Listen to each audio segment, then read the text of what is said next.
Hello student, it is class 7 subject science. We are reading chapter 2 nutrition in animals. जीवों में nutrition भोजन की उपलब्धता. Today we will read digestion system in human being. मनुष्यों में digestion system. इसमें हम एलिमेंट्री कैनल पढ़ रहे थे. एलिमेंट्री कैनल में हमने माउथ, टंग, टीथ के बारे में पढ़ा था पिछली वीडियो में. आज हम इससे आगे पढ़ेंगे.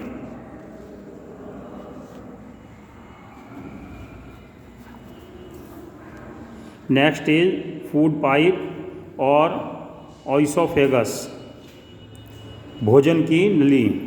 जब हम भोजन को अपने मुंह में चबाते हैं, खाते हैं, उसके बाद भोजन फूड पाइप में या भोजन की नली में हमारे गले में से होकर जाता है. Food pipe is a longer tubular structure about 25 centimetre long that runs along the neck and chest. ये फूड पाइप एक लंबी नली होती है, करीब 25 सेंटीमीटर लंबी, जो हमारे गर्दन और छाती तक जाती है. Muscles of the walls of the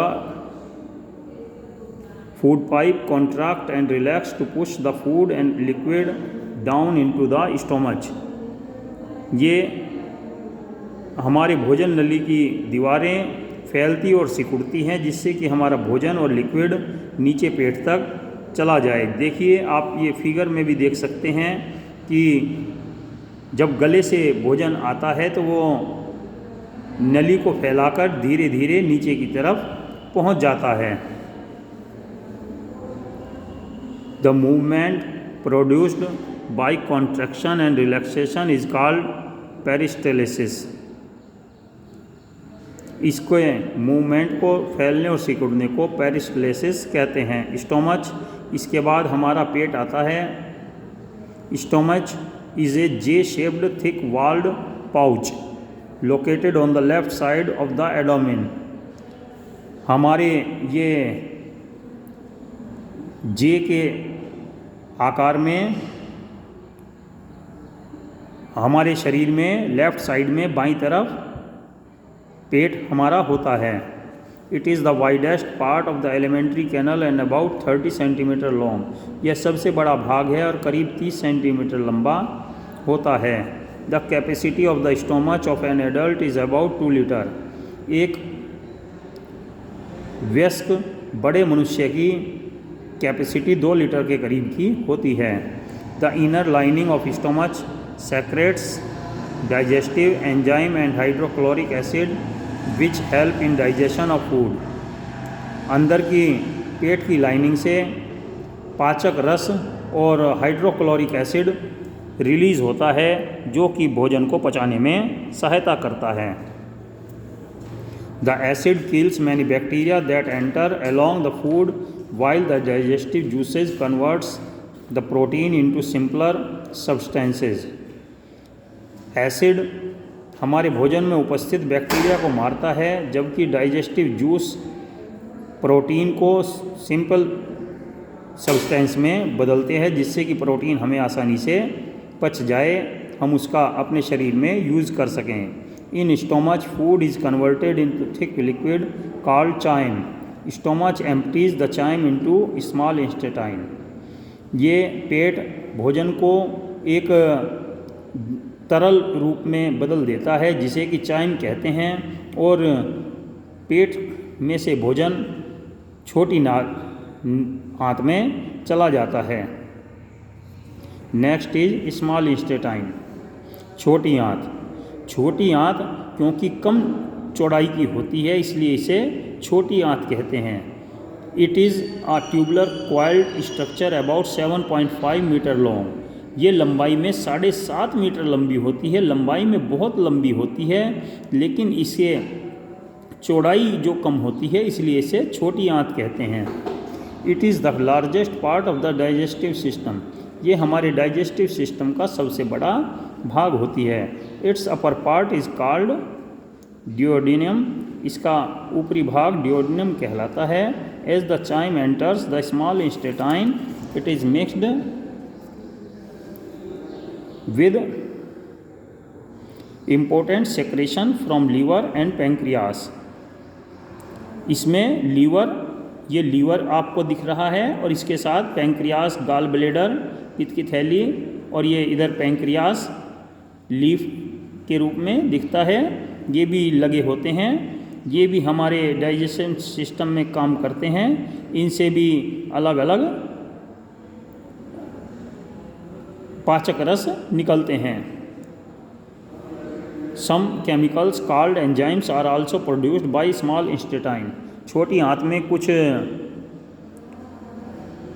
पाचक रस भी निकलते हैं। These enzyme and digestive juices complete the digestion of all the complex component of the food. ये सभी भोजन के कंपोनेंट्स को, सभी हिस्सों को डाइजेस्ट करा देते हैं, पचा देते हैं। Here carbohydrate, protein and fat convert into simple substances. यहाँ कार्बोहाइड्रेट, प्रोटीन और फैट सादे चीज़ों में बदल जाता है जिससे सारा भोजन पच सके। अब पचा हुआ भोजन हमारी ब्लड वेसल्स के द्वारा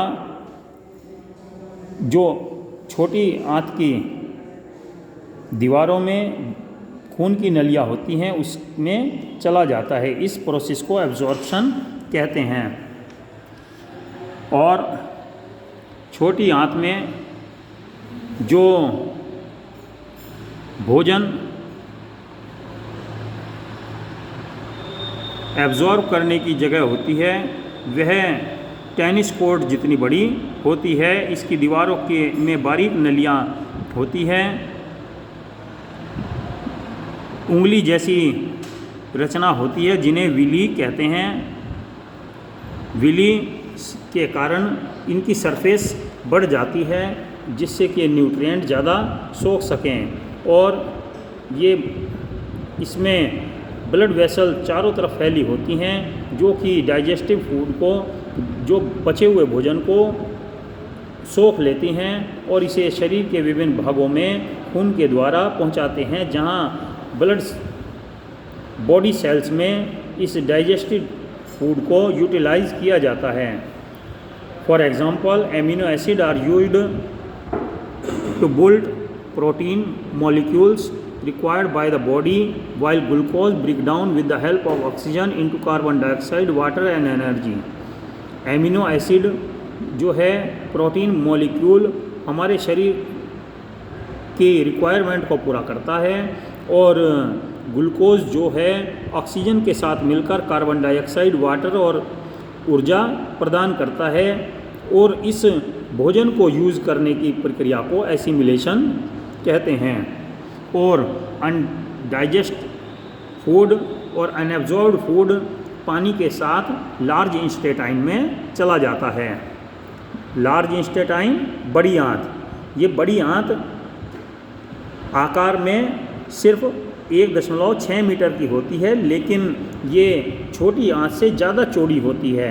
यहाँ पानी जो भोजन में उपस्थित है वो एब्जॉर्ब कर लिया जाता है और यूज़फुल मिनरल भी वाटर से, अनडाइजेस्टिव फूड से एब्जॉर्ब कर लिए जाते हैं और जो हमारा बिना पचा हुआ भोजन है ये सॉलिड टाइप में बन जाता है और ये हमारे शरीर से बाहर निकल जाता है।